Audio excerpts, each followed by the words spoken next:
So, the entire season of Mandalorian Season 3 is finished. I'll be breaking my review into 2 parts. I'll be reviewing episode 4 to 6 in this part, and then in the next couple of days, I'll release my review of episode 7 and 8. Let's begin episode 4. Jesus, where do I even begin with this episode? Literally the first few seconds are awful.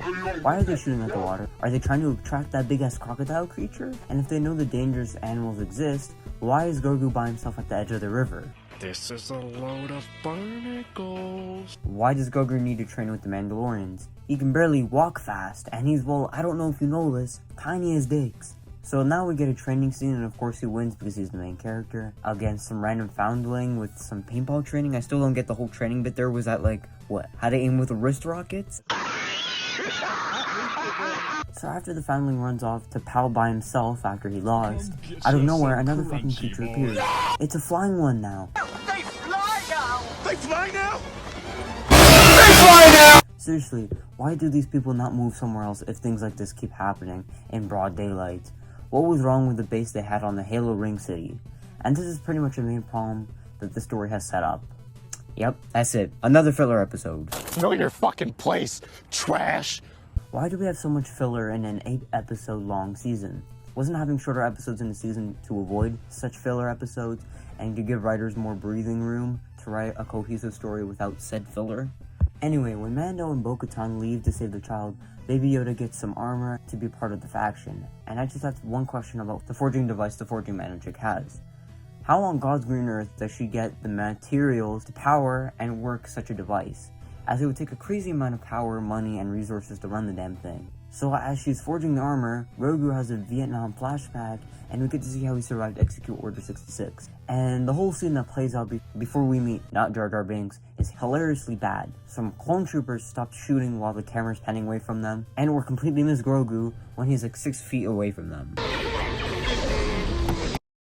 Anyway, while he escapes with not Jar Jar, he meets up with, I'm going to assume, Naboo escorts to get away. How did not Jar Jar arrange this escape? Did he know that the Jedi Massacre would have happened? Oh, that's just lazy writing. Well, they get away, and we come back to present time. He gets his armor, and that's it. We come back to our heroes, and we learn that they found the nest, and they begin to climb a tall-ass cliff until they get to the top. And we learn that the foundling is the son of the big body bitch Mando. The big body bitch Mando alerts some baby birds and thinking it was his son, and invokes the spawning of the bird out of nowhere and pukes out the kid from its stomach. Shit, I didn't know Beskar was so strong it prevented fucking stomach acid from killing the kid. So they kill the bird and save the kid and enslave the baby birds. Nice. And that's it. So one of the worst episodes is over. 5 out of 10. Useless filler that yet again adds nothing to the story other than learning about Grogu's past, and that Bo-Katan is slowly becoming the leader of Mandalore and the main character of the show. Anyway, honestly this episode should have been just focused on Grogu's past, as this was the only interesting thing about the episode. Episode 5. So do you remember those pirates from episode 1? Yes, this one. The same one that was conveniently spared because to become a threat later to Navarro. Well, guess who's back? Yes, the pirate from episode 1 not so surprisingly comes back for revenge after killing a few retards that want to drink at a school. What the fuck is this piece of shit? Anyway, what a great setup and payoff, huh? They really had that subtlety. So the Seaweed Pirate orders a complete massacre of the city, and Jesus Christ, if Griff Karga was not the worst leader to graze on screen, then I don't know who is. The first problem is, why doesn't he have any form of security to stop such things from happening, as many of the events of past battles and invasions point out doing so? I'm not saying you should have massive cannons built, because they can easily interpret a massive fucking fleet coming by, but I don't know, have at least a basic police system that can prevent stupid fucking pirates that want to drink into a school, for example? Well, at least a competent leader would think of that. Anyway, he calls on the New Republic to help. He asks for a patrol, not a squadron. What are a few X-Wings going to do against a fucking massive ass cruiser? So yeah, he calls on to one of the characters that could care less to remember. We get a Zeb from Star Wars Rebels cameo. So yeah, he goes to Coruscant and we see the chick from episode 3 lurking around. So basically, the chief officer and pilot guy have a conversation about, can we help Navarro? And he's like, no, fuck off, we don't have the resources. And the chick from episode 3 gives her opinion, stating that Navarro is also a not registered planet, and it is independent. Again, genius leadership from Numbnuts here. Also, apparently the New Republic doesn't have enough resources and people to stop a small gang of pirates. That's stupid! You're stupid! Stop being stupid! And the leadership of a galaxy. You have plenty of planets full of people I'm 100% sure would give people and resources as a thanks for destroying the Empire. The whole structure of this New Republic not being stable or flawed within is way too early in the timeline, as it's only a few years after Return of the Jedi? Anyway, Pilot Dude fucks off and finds Mando's cool kid club hideout, and I think this is the worst line I've ever heard from Mando. He asks, "How did you find us?" How did you manage to find us? Mandalorians pride ourselves on our secrecy. Maybe because there's this big-ass Mandalorian ship parked out in the front of your secret little hideout? Your intellect is as weak as your dollar. And you wanna know how we found them? Found out by knowing the R5 droid that we met in episode 2 that helped Mando, learn that Mandalore was habitable. So you're telling me the chick from Tatooine conveniently had this droid to give to Mando that then conveniently was a part of the rebellion and was also conveniently friends with the pilot guy? Go fuck yourself, Dave Filoni. Saving Star Wars? My ass! So Mando finds out his friend is in trouble and convinces the rest of the Cool Kids Club to join him to take back Navarro because Mando helped save Big Body Bitch's Mando's son. And he vouched for him, and this convinced everyone else.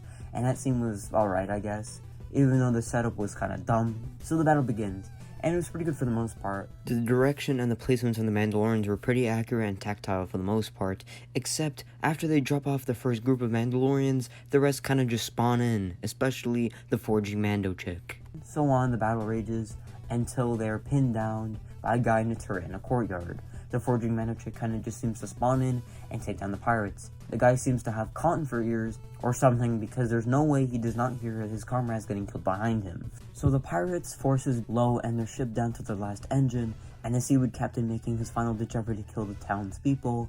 But because his ship is made from, I'm going to say, the same material Blackbeard's shield is made from, it gets absolutely destroyed by two ships. W, I guess. Bo-Katan is then called to see the forging Mando chick. She's requested to remove her helmet, even though the creed says not to. Now, I have many questions about this rule anyway. How do you get a haircut? How do you wash your hair? How do you take a shower? What happens if your helmet gets damaged in battle? What if your helmet is too tight, too hot, too cold? Or what if someone steals it or knocks it off? What then? I find this creed to be rather silly. Anyway, her reason of removal is because she is crowned as the new leader of the Mandalorians, because she saw the mythosaur. So yeah, I guess the Darksaber does not mean shit anymore if you see a mythosaur. Yeah, the writers forgot about that. Don't worry, the writers come up with something really stupid in the next episode to get around this. So now, she and Mando go off to find more of the Mandalorians. And I just now realized, where the hell was Baby Yoda during all of this? Stop asking so many fucking questions.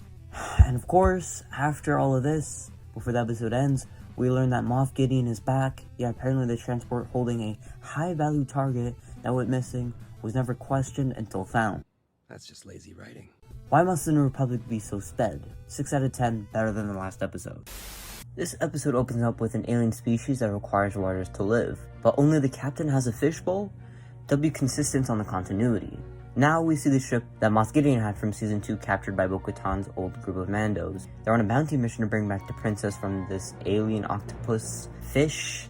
And the reason he was taken from his home world was because he was in love with the captain and wanted to start a little movement. Yeah, the whole lovey-dovey scene was dragging out. Like, we get it, these characters are in love, but we spent a good 5 to 4 minutes on just them confessing their love to each other. I'm here to tell you right now, we don't care. Let me tell you. We don't care. So after that, the prince gets taken back and the bounty's over. Then we go on to the next scene of Bo-Katan and Din Djarin to this new planet where her group was. Yeah, they just found the old squad without a trace or clue where these goons were. As they attempt to get to the fleet, they get their ship hacked. Yeah. We've never seen this in Star Wars up until now, and this doesn't make any sense and is an unnecessary change, as we've seen ships get tractor beamed to a specific location before. So why the fuck have this world-shattering nonsense when you have an existing gimmick? But the people are retarded. So anyway, they walk into the city dome, and I do have to say this is quite an interesting setting. So they are requested by the people in charge. And Jesus Christ, this is where the episode turns to straight cancer. The cameos chosen were really questionable. Why the actual fuck is Lizzo in this show? See, on Jack Black, on the other hand, it wasn't that bad. But Lizzo, she can stay in the music industry. Was this a sad attempt to appeal to the younger demographic? She doesn't really fit in the role anyway, literally and figuratively. As a Star Wars character, Jack Black honestly could, but honestly not in the role that he was given, as his character blows donkey dick because he is overacting, and Lizzo's underacting. Don't ask questions, just consume product. So we learn why Bo-Katan's old group was hired by these two characters because of Jack Black's character having connections to being an Imperial before the New Republic, and not being allowed to have his own military, so he hired a Mando goon squad. So he can't have his own military, but can rule an independent planet. I'm sure. Why are the writers so desperately trying to make the New Republic so incompetent? Oh wait, almost forgot about these gems, I mean tumors attached to Star Wars. So Bo-Katan and Mando are given permission to speak to the Goonies, but they have to solve a problem that the top people of the government should be solving instead of them: malfunctioning droids. And this pretty much takes up the rest of the time of the episode. Yeah, more filler. I just have one question about this quest. Why, out of thousands of droids, do you not have a system to keep track of all the droids and alerts that you have such a problem that you wouldn't have to have two outsiders to figure out a rather complicated problem that, first of all, your droid mechanics should be fucking figuring out, and you should have a team of people to also figure this out. And they do have such a system to shut all of them down that we see later on in the episode, which means they can track, disable, and see where each of the droids are if they misbehave. And they want Bo-Katan and Din Djarin to track every single droid that malfunctions until they find out why they do so. Are you taking the piss? Do you know how long that fucking would take? Jesus Christ, that's pretty much a full-time fucking job. Anyway, we meet Mike Ehrmantraut, and he explains that everyone has their own droid, and they don't need to work anymore as the droids do all the work. Well, clearly the writers have never seen the movie WALL-E. We can't have a utopia where droids run everything because, well, look how the world turned out. So Mando and Bo-Katan meet with the mechanics and get a list of where to go to check the droids that malfunction. And they go to another location, and well, do you know how they do this great detective work? Fucking Din Djarin just kicks a super heavy battle droid until they find one, and, well, they do, conveniently, and fucking bodies his ass and runs. Good to know something that couldn't run that fast could run in the same speed as Usain Bolt. Where is it going? Who fucking knows? So after a giant chase scene, they kill the fucker and find a piece of evidence. The evidence being some sort of calling card or business card to a bar. That's really fucking weird, but okay. Now our heroes are led to a droid bar. And I do have to say, for the most part, this is an interesting idea. So basically the liquids the droids ingest, or the equivalency of alcohol, work as a sort of patch for the programming. But one batch seemed to cause the droids to malfunction. How do our heroes figure this out? Do they do it by looking at other droids and seeing if the same liquids in the body of the droids that have malfunction have any connections to the same batch? Or draw any clues to the same batch? No, they just have a droid tell them. And the next scene, they just check for the liquid in the body of the rogue droid from earlier in the morgue? Wait, why the fuck do droids have morgues? So they extract and examine the particles and learn that nanodroids were illegally required and found and put into the liquid. So, then, in a span of 45 seconds, they find out that the head of security, or Mike Ehrmantraut from earlier, did it. So much for covering your own tracks, dumbass. They confront Mike, and this causes him to hover his hands over the red button that conveniently converts all the battle droids into battle mode for whatever reason that's built in and no one checked for. That also makes his plan of drugging the droids meticulously one by one until they all fucking malfunction and work under his fingertips stupid if he could have just done this to begin with. He also goes on a whole spiel about how the New Republic and the Empire cringe and the Separatists are top G, and that's why he did all of this. While Mike Ehrmantraut is still crying about his political views, he gets tased by Bo-Katan and he falls on the floor. Yeah, he would definitely survive that considering how hard he hit the floor. But anyway, they bring his dumbass there, he gets punished, Grogu is crowned knight for whatever reason, Mando and Bo-Katan fuck off to the Goonies. She challenges the leadership of the leader of the Goonies, and for whatever reason, he says yes, but why? They left her dumbass because she didn't even have the Darksaber. Or what's stopping them from ditching her again? Would it not be more suitable to the story if they rejected her offer of a challenge, but would change his mind if she just fought Din for the Darksaber right then and there, showing that she truly wanted to be worthy of a leader of the people of the Goonies? You know, staying consistent with the conflict that was caused. Anyway, she wins and becomes the new leader of the Goonies. Now she just needs to earn the Darksaber, Din Djarin in combat, and... This belongs to you, not a gift. Huh? Excuse me, what the fuck? Why did he just hand her the fucking Darksaber? Well, his reasoning of this is that he lost it, and when he got captured back in episode 2 by this weird General Grievous creature thing, and she killed it with the Darksaber. So therefore, she seemed to earn it. No. The saber is earned through combat between the owner and the challenger, not by accidentally dropping the fucking thing when getting captured by surprise. And that's it. She gets the saber and we fuck off to the next episode. 4 out of 10. Lazy and straight up dumb writing. This is the worst episode in the season. Also, I guess she can just take the planet's private military they paid for because, well, she's just gangster, I guess.